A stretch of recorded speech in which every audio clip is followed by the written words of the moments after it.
ఓ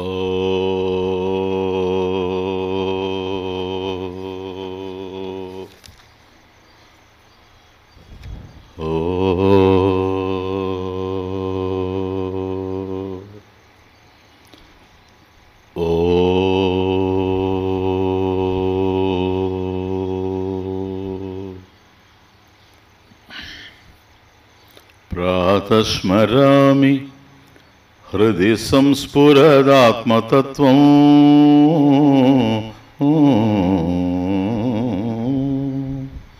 సచిత్సుఖం పరమహంసగతిం తురీయం యత్స్వప్నజాగరసుషుప్తమవైతి నిత్యం తద్బ్రహ్మ నిష్కళమహో నచ భూతసంగః ఈశ్వరో గురురాత్మేతి మూర్తిభేద విభాగినే వ్యోమవత్ వ్యాప్తదేహాయ దక్షిణామూర్తయే నమః. శృతిస్మృతిపురాణానాం ఆలయం కరుణాలయం నమామి భగవత్పాదం శంకరం లోకశంకరం. ఓ స్థూలో మాంసమయో దేహః సూక్ష్మస్యాద్వాసనామయః జ్ఞానకర్మేంద్రియైః సార్ధం ధీప్రాణౌ తశ్శరీరగౌ.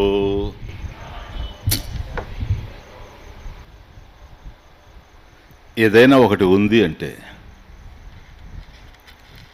అది మనకు తెలిసినప్పుడే అది ఉంది అని అర్థం. ఇది జ్ఞాన విషయం, ఆబ్జెక్ట్ ఆఫ్ నాలెడ్జ్. ఉన్నదే కాదు, లేనిది కూడాను అది లేదు అని తెలిసింది అంటే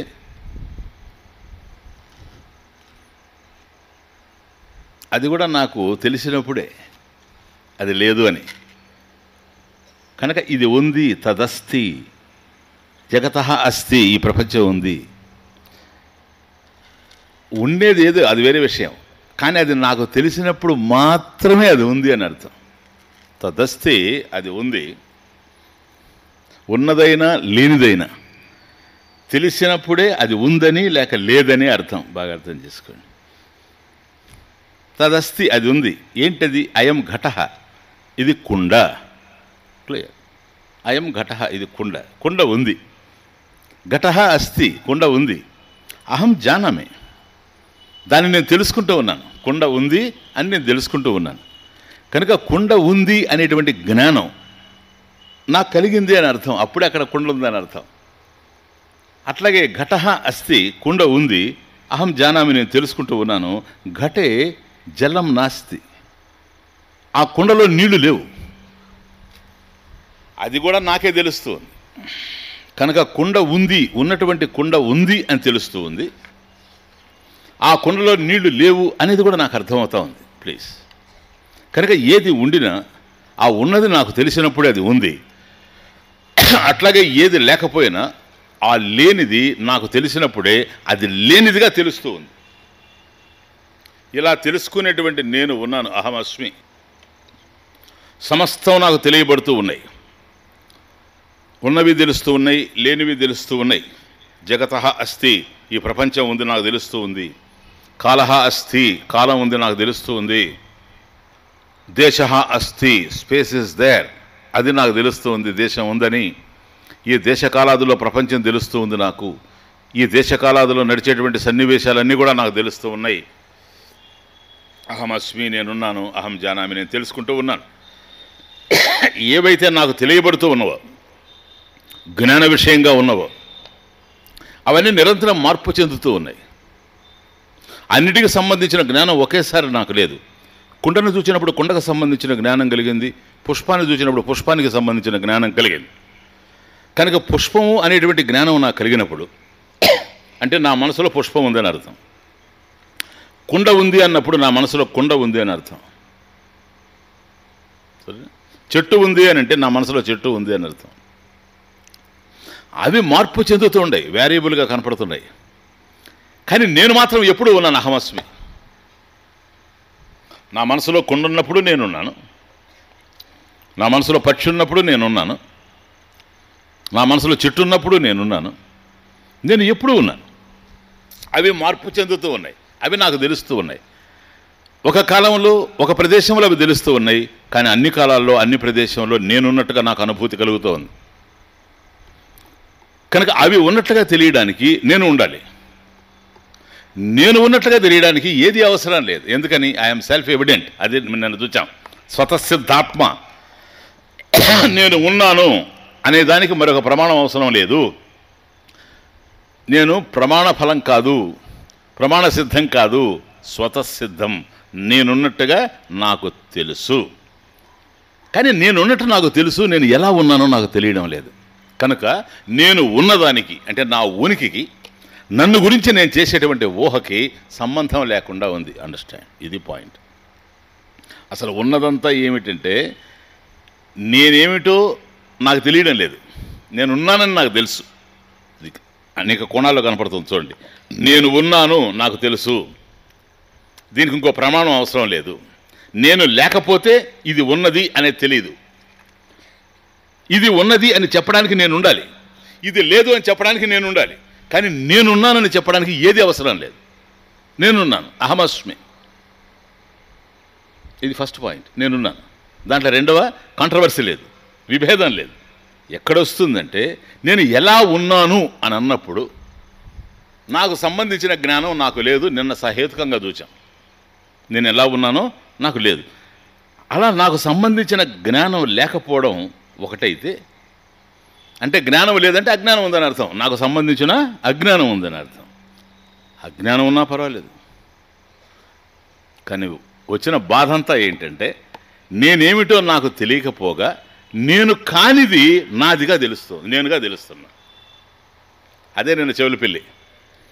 వాడు చెవుల పిల్లి కాదు, కానీ నేను చెవుల పిల్లి అనుకొని బాధపడుతున్నాడు. This is the problem. కనుక నేనేమిటో నాకు తెలియనప్పుడు నేను కానిది నేను అనుకునేటువంటి ప్రమాదం ఉంది. ఈ ప్రమాదమే జరిగిపోయింది. అదే భ్రాంతి, అదే జీవభ్రాంతి. అంటే నేను ఎలా ఉన్నానో నాకు తెలియడం లేదు. నాకు సంబంధించి నేను ఏ నిర్ణయం చేసుకుంటూ ఉన్నానో నేను ఇది అని, అది నా దుఃఖానికి కారణం అవుతా ఉంది, నా బాధలకు అంతటికీ కారణం అదే. నేను ఎప్పుడూ ఆనంద స్వరూపుణ్ణి, అది విషయం. ఎందుకంటే ప్రతి ఒక్కడూ సాక్షాత్ పరమాత్మ స్వరూపం. ఏది నీలో ఉండడం వల్ల అన్నీ తెలుసుకుంటూ ఉన్నావో, ఉన్న వాటిని లేని వాటిని, అది చైతన్యం. చైతన్యం ఏకమే కానీ రెండు కాదు. నీలో ఒక చైతన్యం, ఆయనలో ఒక చైతన్యం లేదు. ఈ బల్బులో ఒక కరెంటు, ఆ బల్బులో ఒక కరెంటు లేదు. అక్కడ ఏ విద్యుత్ శక్తి అయితే ఉందో అదే విద్యుత్ శక్తి ఇక్కడ ఉంది. ఏ ఆత్మశక్తి అక్కడ ఉందో ఇక్కడ కూడా అదే ఆత్మశక్తి ఉంది. అందరిలో ఉండేటువంటి ఆత్మ ఒకటే. It is one without second. ఏకం ఏవ అద్వితీయం. రెండవది కాదు. అయినప్పటికి కూడాను నాకు అది అర్థం కాకపోవడం వల్ల ఏదైతే నేను కాదో అది నేను అనుకుంటూ ఉన్నాను. కనుక నేను కానిది నేను అనుకున్నప్పుడు దానికి సంబంధించిన బాధలన్నీ నా బాధలని. ఇదే దుఃఖం, ఇదే జీవభ్రాంతి. అహం ఈశ్వర. నీవు ఈశ్వరుడివే, నేను ఈశ్వరుడిని, అందరం భగవత్ స్వరూపులమే. కానీ నేను జీవుడు అని అభిప్రాయపడుతున్నాడు. దుఃఖం ఇక్కడ కలుగుతుంది. దుఃఖపడేటువంటి వాడు జీవుడు. జీవశబ్దం మన నిర్ణయం, మనం తయారు చేసుకున్నది. ఈశ్వర అనేటువంటిది స్వతసిద్ధంగా నీ స్వరూపం. సత్యం, జ్ఞానం, అనంతం బ్రహ్మ, సచ్చిదానంద స్వరూపం ఆత్మ. నువ్వు సత్ ఎప్పుడూ ఉండేటువంటి వాడివి. కానీ నేను దేహం అనుకోవడం వల్ల ఒకప్పుడు ఉండి ఒకప్పుడు చచ్చిపోతానేమో అనుకుంటున్నా. ఇది ప్రాబ్లం. నువ్వు జ్ఞానస్వరూపుడివి, నీకు అన్నీ తెలుసు, తెలిసినవి తెలుసు, తెలియనివి తెలుసు. కానీ నేను మనసు అనుకోవడం వల్ల మనసు పరిమితమైంది కనుక దానికి కొన్ని తెలుసు, కొన్ని తెలియదు కనుక నాకు కొన్ని తెలుసు, నాకు కొన్ని తెలియదు అనుకుంటూ ఉన్నాను. నేను మనసుకు తెలిసినవి నాకు తెలుసు, మనసుకు తెలియనివి తెలియడం లేదు అనేది కూడా నాకు తెలుసు. జ్ఞాన విషయం. అజ్ఞానం కూడా జ్ఞాన విషయం. అది తెలియడం లేదు అనేది కూడా నాకు తెలుస్తుంది. Please understand. కనుక నేను ఆనంద స్వరూపుణ్ణి. కానీ ఇవన్నీ నేను అనుకోవడం వల్ల లేని సంసారం తయారు కావడం వల్ల, సంసారం ఉండడం కాదు, సంసారంతో నేను తాదాత్మ్యం చెందడం వల్ల జీవశబ్దం వచ్చింది గనక నేను జీవుణ్ణి అనుకొని నిరంతరం దుఃఖపడుతూ ఉన్నా. నా స్వరూపం గనక నాకు తెలిస్తే దుఃఖపడాల్సినటువంటి అవసరం లేదు. ఇది వేదాంత తాత్పర్యం. అక్కడ మతాల కన్నా భిన్నంగా విలక్షణంగా కనపడేది వేదాంతం. లేకపోతే మతాలకి వేదాంతానికి ఏం పెద్ద తేడా లేదు. కనుక నీ స్వరూపం కేవలం సచ్చిదానందం, నువ్వు సత్యం జ్ఞానం అనంతం బ్రహ్మ, ఇది నీ స్వరూపం. ఈ స్వరూపంలో నీకు ఎక్కడా దుఃఖం లేదు, ఈ స్వరూపంలో నీకు జనన మరణాలు లేవు, ఈ స్వరూపంలో నువ్వు నశించేటువంటివి కావు, ఈ స్వరూపంలో నీకు అజ్ఞానం అనేటువంటిది లేనే లేదు. నువ్వు కేవలం ఈశ్వరుడివి కాదు. ఎప్పుడు రేపు అవుతావా ఈశ్వరుడు? ఈరోజు అయ్యే ఉన్నావా? ఈరోజు కాకుండా కనుక రేపు అయ్యావా, మళ్ళీ ఎల్లుండి కాకుండా పోతావు. This the point. అసలు మెయిన్ అదే. ఒకటి కావడం అంటే కాలంలో, ఒక కాలంలో అది అలా కావడం జరిగిందంటే మరో కాలంలో పోతుందని అర్థం. ఏదైనా సరే కాలగతమైనవి అదే అలా ఉంటాయి. అది టైం వైజ్ లిమిటేషన్, కాల పరిచ్ఛేదం. కుండ కాలంలో పుడుతుంది, కాలంలో పగిలిపోతుంది. అట్లాగే జ్ఞానం కూడా ఇప్పుడు ఎట్లంటే నేను ఆత్మ, రేపు ఆత్మ పుడుతుంది. ఆత్మ పుట్టదు సార్, ఆత్మ ఉంది. ఎప్పుడు ఉంది? స్వతసిద్ధాత్మ. నాకు ఏమీ తెలియడం లేదు అని చెప్పేటప్పుడు కూడా ఆత్మే ఉంది. శవం పలకడం లేదు, మనిషి పలుకుతున్నాడు. మనిషి మాట్లాడుతున్నాడంటే అలా మాట్లాడడానికి, దేహంలో చలనం కలగడానికి, మనసులో ఆలోచనలు కదలడానికి ఆధారమైనటువంటిది ఏమిటో అదే ఆత్మ. అది లేకపోతే చైతన్యం లేకపోతే ఆలోచనలు కదిలేందుకు అవకాశమే లేదు. చైతన్య జ్యోతిష అవభాసితస్య మనసః మనన సామర్థ్యం. కేనోపనిషత్ భాష్యంలో ఆచార్యులు వారు అంటారు, చైతన్య జ్యోతిష అవభాసితస్య, ప్రతి మనిషి యొక్క ఆంతర్యంలో చైతన్యం అనేటువంటి ఆత్మ ప్రకాశిస్తూ ఉంది గనక మనసః మనన సామర్థ్యం. మనసు ఆలోచించేటువంటి శక్తి దానికి ఎట్లా వచ్చింది?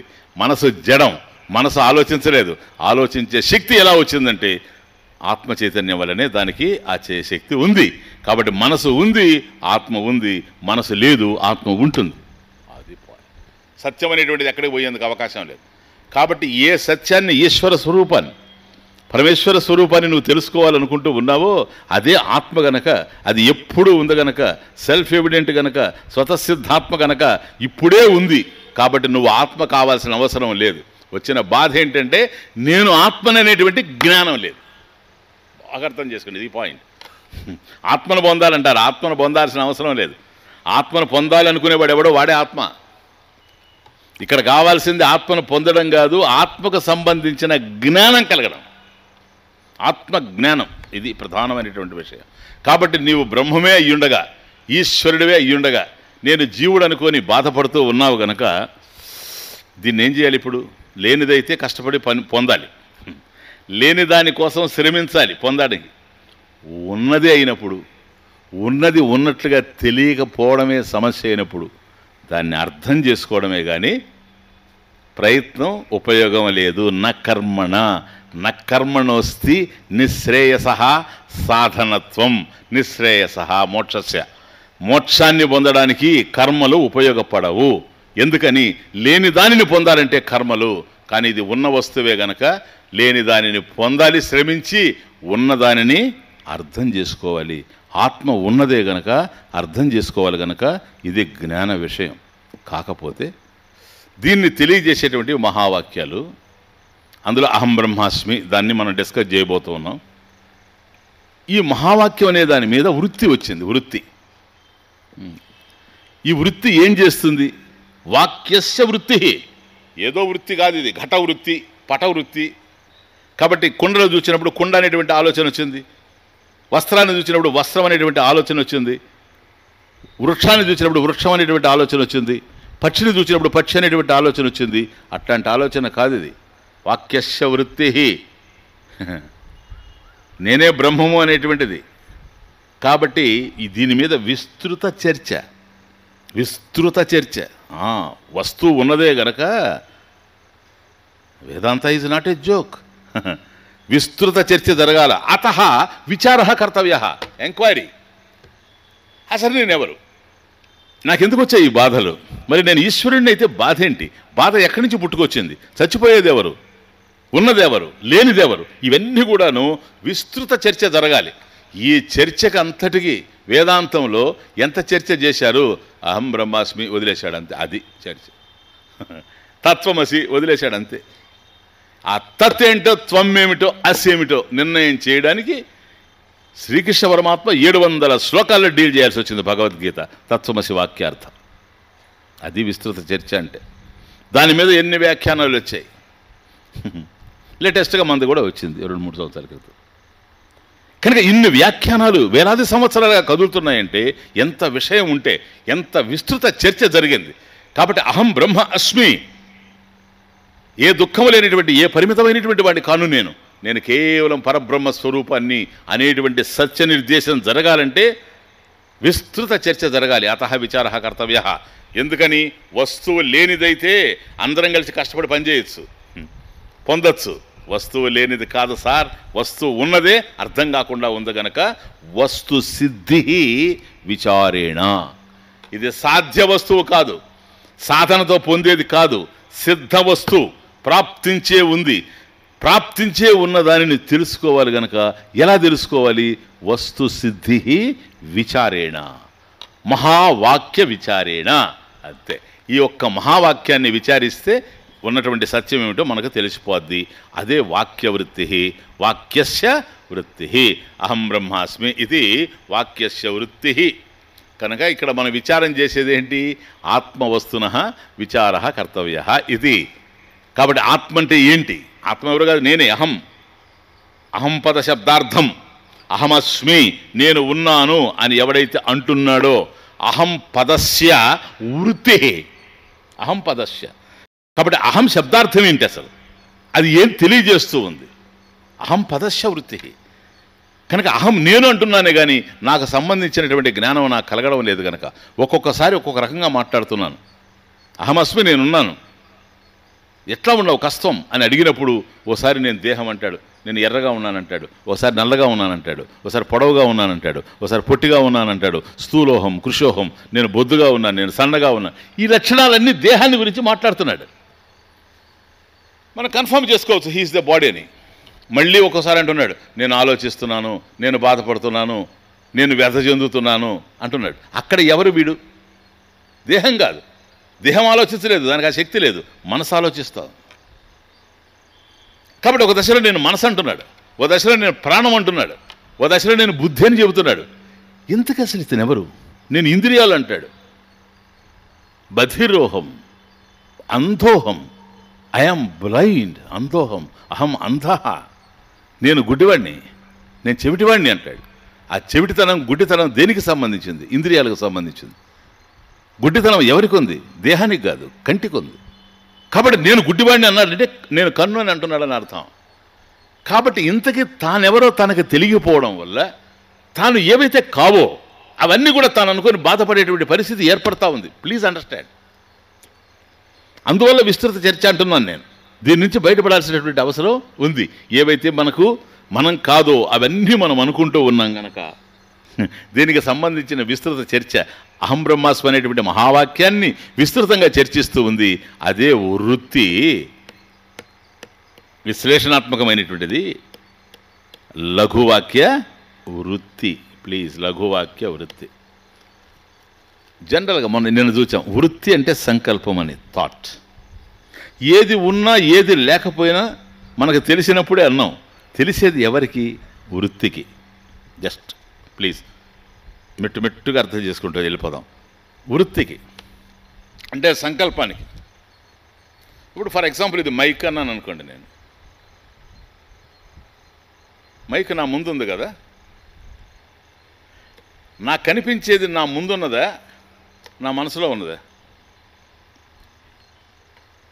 Please think. ఎవరు చూసినా ముందున్న దాన్ని చూస్తున్నారా, మనసులో ఉన్నదాన్ని చూస్తున్నారా అంటున్నాను, ఇంకేం లేదు. స్వామీజీ ముందున్న దాన్ని చూస్తున్నారు, వాస్తవం ఇది. చూడడానికి ముందుండేది సహకరించవచ్చు, అది వేరే విషయం. కానీ నేను చూడడం అనేటువంటి క్రియ, కర్మ జరిగినప్పుడు మాత్రం నేను చూచేది మనసులో ఉన్నదాన్నే కానీ ముందున్నదాన్ని కాదు. మీ అనుభవంలో నుంచి చెప్పమంటే, ఒక్కోసారి ఒక మనిషి కోసం మనం వెయిట్ చేస్తూ ఉంటాం. అందరి అనుభవంలో ఉంటుంది. అతను ఎప్పుడు వస్తాడని వెయిట్ చేస్తూ ఉంటాం. చాలా ఇంపార్టెంట్ వర్క్ ఉంటుంది అతనితో. తీరా అతను వస్తాడు. అతను రాబోయే ముందు మనం ఒక డీప్ సబ్జెక్టు, ఒక పెద్ద సమస్యను వేసుకొని ఆలోచిస్తూ ఉంటాం. తీరా అతను వచ్చేస్తాడు, ఎదురుగానే ఉంటాడు. అతను నవ్వుతాడు కూడా, మనం నవ్వుతాం తిరిగి. రిప్లై కూడా ఉంటుంది. అలా 10 నిమిషాలు గడిచిన తర్వాత ఆ సమస్యని ఏదైతే మనం దీర్ఘంగా ఆలోచిస్తున్నామో, సుదీర్ఘంగా అగాధం ఏదో దాని నుంచి బయటపడతాం. బయటపడగానే తిరిగి, అరే నువ్వా, ఎప్పుడు వచ్చావు, నీకోసమే నేను చూస్తున్నా. ఇది లేదా మీ అనుభవంలో? మరి మనిషి ఎదురుగా ఉండేటప్పుడు వాడు నవ్వితే నువ్వు నవ్వి, నువ్వెప్పుడు వచ్చావు అని అంటే అసలు నువ్వెక్కడున్నావు?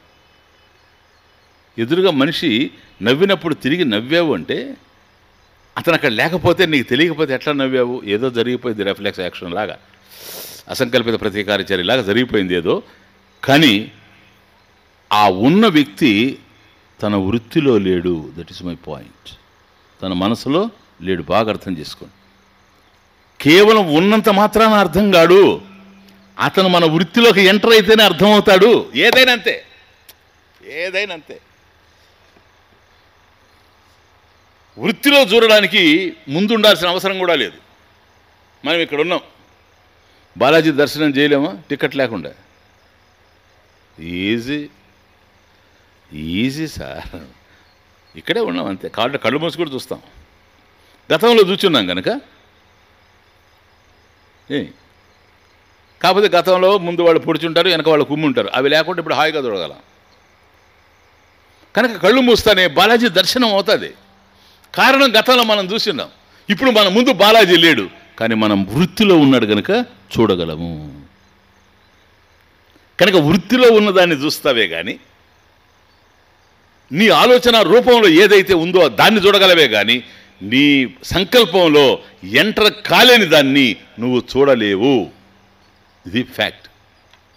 దీన్ని శాస్త్రీయంగా మాట్లాడారంటే శాస్త్ర పదజాలంతో కన్ఫ్యూజ్ అవుతారని నేను ఎక్కడ అంటే అందరికీ అర్థమయ్యేటట్టు చెప్పాలి కనుక, కేవలం తెలిసిన వాళ్ళకే కాకుండా దీన్ని వృత్తి వ్యాప్తి అంటారు. వృత్తి వ్యాప్తి అంటే ఒక వస్తువును మనం చూసినప్పుడు అది ఉన్నది అనే జ్ఞానం మనకు ఎట్లా కలుగుతుందంటే, అది మనకు జ్ఞాన విషయం అయినప్పుడు, అది మనకు జ్ఞాన విషయం కావాలంటే మన వృత్తికి అది విషయం కావాలి, మన సంకల్ప విషయం కావాలి, మన సంకల్పానికి అది విషయం కావాలి. That should be the object of my perception, my thought. అప్పుడే అది మనకు అర్థమవుతుంది. కనుక అది చెట్టు అని అన్నాను అంటే చెట్టు బయట ఉంది, నా మనసు లోపల ఉంది. దానికి నాకు ఏ సంబంధం లేదు. ఆ చెట్టు నా లోపలికి ఎంటర్ కాలేదు. కానీ ఆ చెట్టు యొక్క ప్రతిరూపం నా కంటి మీద పడితే, రెటీనా మీద, దానిని నా మనసు చూస్తూ ఉంది కనుక వృత్తి ఫామ్ అవుతూ ఉంది. వృత్తి వ్యాప్తి అది. శాస్త్రీయమైన విషయం, దీన్ని కాదనడానికి అవకాశమే లేదు. కనుక ఏది మనకు తెలిసినా మన మనసులో ఉన్నది తెలుస్తుందే కానీ మన మనసుకు భిన్నంగా ఉండేటువంటిది ఏది ఉన్నా మనకు తెలిసేందుకు అవకాశం లేదు. కనుక వృక్షం ఉంది అని అంటే అది నీ సంకల్పానికి విషయము, అంతే, నీ వృత్తికి విషయము. పక్షి ఉంది, నీ వృత్తికి విషయము. రంగడు ఉన్నాడు, వాడు నీ వృత్తికి విషయము, నీ సంకల్పానికి విషయము, ఆబ్జెక్ట్ ఆఫ్ యువర్ థాట్. అందుకని నేను అన్నాను, ఎదుటి వ్యక్తి నీకు అర్థం కాడని. ఎందుకు అన్నాను నేనంటే, మరి వృత్తిలో ఎంటర్ అయిందే మనకు అర్థం అవుతుంది, లేకపోతే కాదు. ఎదుటి వ్యక్తి నీ వృత్తిలోకి ఎట్లా ఎంటర్ అవుతాడు చెప్పు? అది పాయింట్. వాడి రూపం ఎంటర్ అవుతుందేమో కానీ అతని యొక్క వాస్తవమైనటువంటి స్వరూపం నీలో ఎంటర్ అయ్యేందుకు అవకాశం లేదు కనుక నువ్వు అతనికి అర్థం కావు, అట్లాగే అతను కూడా నీకు అర్థం కాడు. అది విషయం. కాబట్టి ఏదున్నా వృత్తి విశేషంగానే ఉంది. సంకల్ప విషయం, ప్లీజ్, సంకల్ప విషయం, వృత్తి వ్యాప్తి. నిన్న ఏం జరిగింది? వాడు నేను చెవుల పిల్లేని ఎందుకన్నాడు అసలు ఉద్యోగి? వాడి వృత్తిలో చెవుల పిల్ల ఎంటర్ అయింది, అర్థమైంది. ఇప్పుడు దిస్ ఇస్ ది పాయింట్. కాబట్టి వాడు కానిటువంటి చెవులు పిల్లి వాడిలో ఎంటర్ అయిపోయింది కనుక వాడి వృత్తిలోకి, వాడు ఆ వృత్తితో తాదాత్మ్యం చెందాడు కనుక సంకల్ప విషయంతో కనుక వాడి సంకల్పంలో చెవులు పిల్లి చేరిపోయింది. ఆ చెవులు పిల్లి నేనే అనేటువంటి తాదాత్మ్యం వాడికి ఏర్పడిపోయింది. ఇప్పుడు బయటికి పోనంటాడు కుక్కలు ఉన్నాయని. కాబట్టి దేహం ఏదైతే ఉందో వృత్తిలో అది ఎంటర్ అయింది, అదే నేను అనుకోవడం కూడా జరిగింది. అంతే. జస్ట్ ఈ దశలో ఇక్కడికి అర్థం చేసుకోండి. కనుక దేహం సంబంధించినటువంటి బాధలన్నీ నాయే అయ్యాయి. కానీ వాస్తవానికి నేను సచ్చిదానంద స్వరూపం, ఈశ్వర. ఇది లేనిది కాదు, ఆత్మ ఉన్నదే కానీ తెలియడం లేదు. ఘటః అస్తి. చూడండి తమాషా, ఇది ఒక ఈక్వేషన్ లాగా. ఘటః అస్తి, కుండ ఉంది, తెలియని వాడికి ఆ కుండ తీసుకొని రా అంటే మనం తీసుకొని వస్తాం. అదే ఇతర దేశాల నుంచి ఒకడు వచ్చి తెలుగు తెలియని వాడు నేను ఆ కుండ తీసుకొని రాపో అంటే ఏమంటాడు? ఏది కుండ అని. ఎందుకంటే అది తెలియదు కనుక. ఘటః అస్తి, నాకు తెలుస్తూ ఉంది, అహం జానామి. వాడికి తెలియదు కనుక ఘట జ్ఞానం వాడికి లేదు. అంతేనా? ఘట జ్ఞానం నాకుంది, వాడికి లేదు. మరి వాడికి ఏముంది? ఘటానికి సంబంధించిన అజ్ఞానం ఉంది. అండర్స్టాండ్? ఇది కుండ అనేటువంటి జ్ఞానం లేదు, కుండకు సంబంధించిన అజ్ఞానం ఉంది. నాయన కుండ అంటే ఏదో కాదురా ఇది అని చెప్పేశామనుకోండి, అప్పుడేం కలుగుతుంది? ఘట జ్ఞానం కలుగుతుంది. ఇది కుండ అనేటువంటి జ్ఞానం కలుగుతుంది. అప్పుడు ఏం పోతుంది? కుండ సంబంధించిన అజ్ఞానం ఉండింది వాడి దగ్గర, అది పోతుంది. ఘటః అస్తి, ఘట అజ్ఞానం అస్తి. ఘట జ్ఞానం ప్రాప్య ఘట అజ్ఞానం నశ్యతి. సింపుల్ ఈక్వేషన్ లాగా. కుండ ఉంది, కుండకు సంబంధించిన అజ్ఞానం ఉంది. కుండకు సంబంధించిన జ్ఞానం కలిగితే కుండకు సంబంధించిన అజ్ఞానం పోతుంది. ఆత్మ అస్తి, స్వతసిద్ధాత్మ కనుక సెల్ఫ్ ఎవిడెంట్. ఆత్మ అస్తి, ఆత్మ ఉంది. ఆత్మ అజ్ఞానం అస్తి. నేను ఆత్మ నాకు తెలియడం లేదు కదా అంటే ఆత్మకు సంబంధించిన జ్ఞానం నాకు లేదు. జ్ఞానం లేదంటే అజ్ఞానం ఉంది. కాబట్టి ఆత్మ ఎప్పుడూ ఉంది. తెలిసిన వాడికి ఉంది, తెలియని వాడికి ఉంది, పండితుడికి ఉంది, పామరుడికి ఉంది. ఆత్మ ఉంది, ఆత్మకు సంబంధించిన జ్ఞానం లేదు. కనుక ఏముంది? ఆత్మకు సంబంధించిన అజ్ఞానం ఉంది. ఆత్మ జ్ఞానం ప్రాప్య, ఎప్పుడైతే ఆత్మకు సంబంధించిన జ్ఞానం కలుగుతుందో ఆత్మ అజ్ఞానం నశ్యతి. ఇంతవరకు ఆత్మకు సంబంధించిన అజ్ఞానం ఏదైతే ఉందో, ఏమిటి అజ్ఞానం? నేను దేహము, నేను మనసు, నేను ఇంద్రియాలు, నేను జీవుణ్ణి, ఇవన్నీ ఎగిరిపోతాయి. కాదు, సచ్చిదానందమైనటువంటి పరబ్రహ్మ స్వరూపాన్ని నేనే, నిత్య శుద్ధ బుద్ధ ముక్త స్వరూపాన్ని నేనే అనేటువంటి జ్ఞానం కలుగుతుంది. ఈ జ్ఞానం కలగడానికి బోధ జరుగుతూ ఉంది. అదే వృత్తి. ఇక్కడ లఘువాక్య వృత్తి, ఆత్మబోధ. ఇది ఏదో కాదు, బోధ. బోధ అంటే జ్ఞానం, జ్ఞానాన్ని అందించడం. కనుక ఆత్మబోధ, ఆత్మనః బోధ, ఆత్మకు సంబంధించినటువంటి బోధ ఇక్కడ జరుగుతూ ఉంది. ఇది వాక్య వృత్తి, వాక్యస్య వృత్తి. ప్లీజ్, జ్ఞానం కలిగిన తర్వాత అది జరుగుతుంది. నెక్స్ట్ చూస్తాం. కనుక ఇప్పుడు ఈ శ్లోకం దగ్గరకు వచ్చేటప్పటికి ప్రథమం ఉపాధిస్థం బ్రహ్మ దర్శయితుం. ఎందుకంటే ఉపాధిలో ఉన్నాను. ఇప్పుడు దేహం నేను అంటున్నానంటే దేహం నాకు ఉపాధి, నేను దేహం కాదు. ఉపాధిస్థం, ఈ ఉపాధిలో ఉన్నట్టుగా తెలుస్తూ ఉంది. బాగా అర్థం చేసుకోండి. అందువల్ల నేను అంటాం. ఇంకా మీకు అర్థం కావడానికి ఇంకా క్లియర్ చేయాలంటే సింపుల్గా, కుండ ఉన్నప్పుడు కుండలో ఆకాశం ఉందా? దాన్ని ఘటాకాశ అంటారు. అంటే కుండలో ఉండేటువంటి ఆకాశం. ఇది సత్యమా? ఆకాశం కుండలోనే ఉండేది. ఆకాశం కుండలో ఉందా? కుండ ఆకాశంలో ఉందా? ఆకాశం అంటే ఏంటి? స్పేస్, ప్రదేశం. ఆకాశం ఎంత విశాలమైంది, అంత విశాలమైనటువంటి ఆకాశం కుండకు పరిమితంగా ఉండగలదా? కానీ మనం ఆ శబ్దం వాడుతున్నాం. ఘటాకాశ అనేటప్పటికీ కుండలో ఉండే ఆకాశం అంటాం. ఇది ఫ్యాక్ట్ కాదు, సత్యం కాదు, కానీ వాడుతున్నాం. ఇదే కుండను తీసుకెళ్ళి ఒక గదిలో పెట్టినప్పుడు, ఒక ఇంట్లో పెట్టినప్పుడు ఇంకో ఆకాశం వచ్చింది మళ్ళీ. మఠాకాశ. ఘటంలో ఉండే ఆకాశము, మఠంలో ఉండే ఆకాశం. సపోజ్ ఆ కుండను బద్దలు కొట్టి ఈ గోడలు కానీ కొట్టేస్తే ఇప్పుడేది ఎన్ని ఆకాశాలు ఉన్నాయి? విశాలాకాశ ఒకటే, ఏకహ. రెండవ ఆకాశం లేనే లేదు, వన్ వితౌట్ సెకండ్. కాబట్టి ఆకాశం ఒకటే ఉండిన కుండకు పరిమితమైనప్పుడు ఘటస్థ అంటే ఏంటి? ఆకాశానికి ఎప్పుడైతే నువ్వు ఘటాకాశం అని అన్నావో, ఘటము ఉపాధి. ఉపాధి వాస్తవం కాదు, ఇది ఘటం దీనికి ఉపాధిగా ఉంది. ఎందుకు ఉపాధి అయిందో తెలుసా? నువ్వు ఘటాకాశం అంటున్నావు గనక ఘటము దానికి ఉపాధి. అట్లాగే నేను దేహి, నువ్వు దేహివై ఉండి అహం దేహ, నేను శరీరాన్ని అని చెబుతున్నావు గనక దేహస్థం. అది ఎట్లాగైతే ఘటాకాశం అన్నావో, కుండలో ఉండే ఆకాశం అని ఈ దేహంలో ఉండేటువంటి నీవు అర్థం చేసుకో. Very important please. ఇది ఉపాధి. కుండ ఆకాశానికి ఎట్లాగైతే ఉపాధో, సమస్తంలో నిండి నిబిడీకృతమైనటువంటి ఆకాశాన్ని ఓ పరిమితమైనటువంటి పరిదేశంలో ఇది ఎట్లా బంధించగలిగిందో, కుండ కాదు బంధించింది మనమే, మన భావన. అది కుండ ఉండడం వల్ల. కాబట్టి కుండ ఉండడం వల్ల కుండలో ఉండే ఆకాశం వేరని నేను అనుకుంటే అది ఘటస్థం, అది ఉపాధి.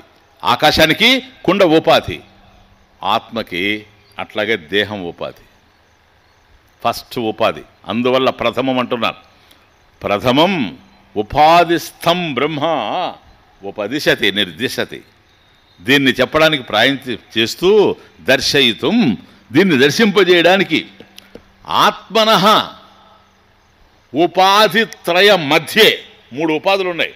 ఇది స్థూలోపాధి, సూక్ష్మోపాధి, కారణోపాధి. స్థూల శరీరం, సూక్ష్మ శరీరం, కారణ శరీరం. ఇదో తమాషా అనటమే. వీటినంతా ఛేదించుకుంటూ పోతానే. నేను దేహం అన్నాడు అనుకోండి, స్థూలోపాధి. నేను మనసు అన్నాడు అనుకోండి, సూక్ష్మోపాధి. నేను అజ్ఞానం అన్నాడు అనుకోండి, కారణోపాధి. వచ్చిన బాధ ఇది. ఒక దేహంగా లేదు, 3 దేహాలు కనపడుతూ ఉన్నాయి. కారణ శరీరం, సూక్ష్మ శరీరం, స్థూల శరీరం. వాస్తవానికి వీడెవడు? స్థూల సూక్ష్మ కారణ శరీరాత్ వ్యతిరిక్త. అసలు ఆ 3 శరీరాలు వీడు కాదు. ఆ 3 శరీరాలని ప్రకాశింపజేసేవాడు వీడు. అవి ఉన్నాయి, వీడున్నాడు గనక. అవి లేవు, వీడుంటాడు. అది వ్యవహారం. ఆ ఉన్నది ఎవరో ఎప్పుడు? దట్ ఇన్వారియబుల్ ప్రెజెన్స్, మార్పు లేకుండా ఏదైతే ఉందో స్వతసిద్ధాత్మ, అదే నీ స్వరూపం. కనుక ఈ ఉపాధి త్రయం, 3 ఉపాధులు ఉన్నాయి. స్థూల శరీరము, సూక్ష్మ శరీరము, కారణ శరీరం. ఇవన్నీ అర్థమవుతాయి, కన్ఫ్యూజ్ కాబకండి, క్లియర్గా అర్థమవుతాయి. ఎందుకంటే ఇంకా ఉంది కదా మన సబ్జెక్ట్. ఈ 3 ఉపాధుల్లో ఎవడైతే ఉన్నాడో ఆత్మనః ఉపాధిత్రయం మధ్యే ప్రథమం స్థూలోపాధిం నిర్దిశతి. మొదటి శ్లోకంలో మొదటి ఉపాధిని డీల్ చేస్తూ ఉన్నాడు. నువ్వు కానివి చాలా నువ్వు అనుకుంటున్నావు. వాటిలో మొదటిది స్థూల శరీరం, గ్రాస్ బాడీ. ఏంటి అసలు ఇది? రెండవ శరీరం సూక్ష్మ శరీరం. అదేంటి? ఈ రెండింటిని కలిపి మొదటి శ్లోకం స్థూలో మాంసమయో దేహ సూక్ష్మస్యాత్ వాసనామయ. ఫస్ట్ లైన్ దేహ స్థూల, స్థూలదేహ మాంసమయ. అది ఫస్ట్ గ్రాస్ బాడీ. అంటే ఇదిగో మనకు కనపడుతూ ఉంది చూచారా, ఇది స్థూల శరీరం, గ్రాస్ బాడీ. అంటే స్థూలంగా తెలుస్తుంది కనుక స్థూల శరీరం అంటే అనుకోండి. ఇది మొదటి ఉపాధి. వచ్చేసింది ఇక్కడ ప్రాబ్లం. ఫస్ట్ మిస్టేక్ ఎక్కడ జరిగింది అంటే తనను తాను తెలుసుకోకపోవడానికి అజ్ఞానం అన్నాను చూచారా. జ్ఞానం లేదు, అజ్ఞానం ఉందని. అజ్ఞానం ఏ దశలో ఉంది? ఫస్ట్ స్టేజ్ ఇది దేహ దశలో ఉంది, శరీర దశలో ఉంది. నేను దేహము అయిపోయింది. ఎప్పుడైతే నేను కానిటువంటి దేహాన్ని నేను అన్నానో దానికి సంబంధించిన బాధలన్నీ నాదైనవి. దాని రూపమే నాదైంది, దాని స్వరూపమే నాదైంది. అందుకని దేహం ఎప్పుడు ఎక్కడైనా చెప్పిందే నేను బాగలేనని? ఎవరి దేహమైనా చెప్పిందే? వీడు చెప్తాడు నేను బాగలేనని. దేహం కాదు బాగలేదు. కోతి కూడా చెప్పదు నేను బాగలేనని. వీడు చెప్తాడు. ఎందుకని? దేహంతో తాదాత్మ్యం చెందుతున్నాడు కనుక నా దేహం బాగలేదు అంటాడు. వాస్తవానికి తాను దేహం కాదు, కనుక స్థూల దేహం ఏదైతే ఉందో దాన్ని ఒక్కసారి విమర్శించేటువంటి పరిస్థితికి విశ్లేషణాత్మకంగా జరగాలన్నాం కనుక స్థూలో మాంసమయో దేహ, స్థూల దేహ మాంసమయ. ఏదైతే మనకు స్థూల దేహం కనపడుతూ ఉందో ఇది మాంసమయ, మయ వికార ఇది. మాంస వికార, అంతకన్నా ఇంకే లేదు. దీన్నే అన్నమయ కోశం అంటారు. అటు చూస్తే అన్నమయం, అన్న వికార, మోడిఫికేషన్ ఆఫ్ ఫుడ్. కేవలం అన్నం వికారం చెందడంలోనే, మాడిఫై కావడంలోనే ఈ దేహం తయారైంది. అది కాబట్టి ఈ దేహంలో నేనున్నాను. బాగా అర్థం చేస్తాను. దేహంలో నేనున్నాను. ఇంట్లో నేనున్నానంటే అర్థం ఏంటి? ఇల్లు నేను కాదనే కదా? కాదా? ఏమండి ఎక్కడున్నారు మీరంటే ఆ ఇంట్లో ఉన్నానండి అంటే నువ్వు ఆ ఇల్లా లేకపోతే ఆ ఇంట్లో ఉన్నావా? ఆ ఇంట్లో ఉన్నాను స్వామీజీ. ఓహో, ఆ ఇంట్లో ఉన్నావు కనుక నువ్వు వేరు, ఇల్లు వేరు. ఓకే, నువ్వు ఆ ఇంట్లో ఉండొచ్చు. అవును స్వామీజీ, దేహంలో ఉన్నాను అని అంటున్నావంటే దేహం వేరు, నువ్వు వేరు. ఆ ఇల్లు నీకు కనపడుతూ ఉంది. ఏదైతే నీకు కనిపిస్తూ ఉందో దాన్ని నువ్వు తెలుసుకుంటూ ఉన్నావు.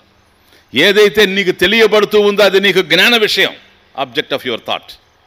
ఏదైతే నీకు జ్ఞాన విషయంగా ఉందో నువ్వు తెలుసుకుంటూ ఉన్నావో దానికన్నా నువ్వు వేరుగా ఉన్నావు. కాబట్టి కుండను నువ్వు తెలుసుకుంటున్నావు. అయం ఘటః అని. ఘటద్రష్ట ఘటాత్ భిన్న. ఆ కుండను చూసేటువంటి వాడు కుండ కన్నా వేరుగా ఉన్నాడు కాదా? ఇంటిని చూసేటువంటి వాడు ఇంటికన్నా వేరుగా ఉన్నాడు. ఒకవేళ నేనే కుండని వీడు అనుకుంటే అయ్యే అవకాశం లేదు, బాధ తప్ప. ఘటద్రష్ట ఘటాత్ భిన్న. కుండ నీకు కనిపిస్తూ ఉంది కనుక కుండ కన్నా నువ్వు అన్యంగా ఉన్నావు. దేహద్రష్ట. నీ దేహం కూడా నీకు కనపడుతూ ఉంది. కుండను ఎట్లాగైతే చూస్తున్నావో దేహాన్ని కూడా అట్లాగే నువ్వు చూస్తున్నావు. కుండను చూసేటువంటి నువ్వు కుండ కన్నా వేరుగా ఎట్లాగైతే ఉన్నావో దేహాన్ని దర్శించేటువంటి నువ్వు దేహం కన్నా కూడా అన్యంగా ఉన్నావు. దేహద్రష్ట దేహాత్ భిన్న. అందువల్ల దేహంలో వచ్చే మార్పులన్నీ నీకు తెలుస్తున్నాయి. ఈరోజు ఆరోగ్యంగా ఉంది, ఆరోగ్యంగా ఉందని నువ్వు తెలుసుకుంటున్నావు. ఈరోజు అనారోగ్యంతో ఉంది, అనారోగ్యంతో ఉందని నువ్వు తెలుసుకుంటున్నావు. దేహానికి ఆరోగ్యాలు అనారోగ్యాలు ఉన్నాయేమో కానీ నీకు ఆరోగ్యం లేదు, అనారోగ్యం లేదు. నువ్వు ఎప్పుడు ఒక విధంగా ఉన్నావు. స్వతసిద్ధాత్మ. Please understand. ఇటువంటి దేహం, ఈ దేహంలో నేనున్నాను. అందుకని పురుష. పురుష శబ్దార్థం ఏంటి? పుర్రం తస్మిన్ శేతే ఇది పురుష. పురములో ఉండేవాడెవడో వాడు పురుషుడు. ఏం పురం అండి? అదొక సిటీ. ఏమి సిటీ అది? భగవద్గీతలో చెప్పాడు కదా, నవద్వారే పురే దేహి నైవ కుర్వన్నకారయన్. నవద్వారే పురే, 9 ద్వారాలు కలిగినటువంటి పురం సార్. ఈ సిటీ విత్ 9 గేట్స్, 9 ద్వారాలు. నవరంధ్రాలు ఏవైతే ఈ దేహంలో ఉన్నాయో అవి 9 ద్వారాలు. ఈ 9 ద్వారాలు కలిగినటువంటి ఈ పురంలో నేనున్నాను. అందువల్ల పురుష పురం శేతే తస్మిన్ శేతే ఇది పురుష. పురంలో ఉండాడు కనుక పురుషుడు. దేహంలో ఉండేవాడు దేహి. పురంలో ఉండేవాడు పురంలో ఉన్నాడే కానీ వాడు పురము కాదు. దేహంలో ఉండేవాడు దేహంలో ఉన్నాడే కానీ వాడు దేహం కాదు. పురం కొట్టుకుపోయినా వాడికి నష్టం లేదు పురుషుడికి. దేహం ఏమైనా కూడా నీకు నష్టం లేదు. కానీ పురమే నేను అనుకుంటే దాంట్లో జరిగే ప్రతిబాధ తనదే. దేహం నేను అనుకుంటే దాంట్లో జరిగేటువంటి మార్పులన్నీ నావే. కానీ దేహ ఆత్మ నభవతి. దేహము ఆత్మ అయ్యేందుకు అవకాశమే లేదు. ఎందుకని? దేహము అనాత్మ, జడము. దేహము జడము, నీవు ఆత్మ. ఆత్మ ఉంటేనే దేహం నడుస్తూ ఉంది. ఆత్మ సన్నిధి కనుక కోల్పోతే దేహం శవంగా మారిపోతూ ఉంది. దేహమే కనుక ఆత్మ అయ్యేటట్లయితే శవం దేహమే కదా, ఉంది కదా, అది లేచేందుకు తిరగదని అడుగుతున్నా నేను. కాబట్టి అది ఉందే కానీ అది నీవు అయ్యేందుకు అవకాశం లేదు కనుక అది అనాత్మే కానీ ఆత్మ కాదు. అనాత్మని అహం ఇతి మతి బంధ అజ్ఞానేన ప్రాప్త. అది ఏదైతే అనాత్మగా ఉందో, ఏదైతే ఆత్మ కాదో, ఏదైతే నేను కాదో అటువంటి అనాత్మ జడరూపమైనటువంటి ఈ దేహాన్ని, అనాత్మని అహం నేను ఇతి మతి బుద్ధి. కాబట్టి నేను కాని దాని యందు నేను అనేటువంటి బుద్ధి. నేను ఆ దేహం కాదు కానీ నేను అనుకుంటూ ఉన్నా నేను దేహము అని. అనాత్మని అహం ఇది మతి బంధ. ఇది బంధం అంటే దిస్ ఈజ్ బాండేజ్. సంసార బంధం అంటే ఇది. సంసార బంధం అంటే మాంగళ్యం తంతునా అని 3 వేయడం కాదు. సన్యాసికైనా ఇది సంసారమే. ఎవడైతే నేను దేహం అనుకుంటూ ఉంటాడో వాడికి బంధం ఉంది. అవే 3 ముళ్ళు. దేహంతో ఒక బంధం, సూక్ష్మ శరీరం ఇంకొక బంధం, కారణ శరీరం మరొక బంధం. ఇది 3 ముళ్ళు. అర్థమవుతుంది ఇప్పుడు. ఇది అజ్ఞానాత్ ప్రాప్త. అజ్ఞానేన ప్రాప్త. కేవలం నాకు సంబంధించినటువంటి జ్ఞానం నాకు లేకపోవడం వల్ల, అజ్ఞానం వల్ల నేను కానిటువంటి దేహాన్ని నేను అనుకోవడం జరుగుతూ ఉంది. ఇప్పుడు అంటాడు, కొద్దిగా మనం విచారం చేయాలి కనుక, విశ్లేషించాలి కనుక నేను దేహం కాదని తెలుసుకోవాలి. ఇప్పుడు ఇదంతా ఎందుకంటే నేను దేహం కాదని తెలుసుకుంటే నెక్స్ట్ స్టేజ్. ఈ దశలో మనం దేహమే అనుకుంటున్నాం.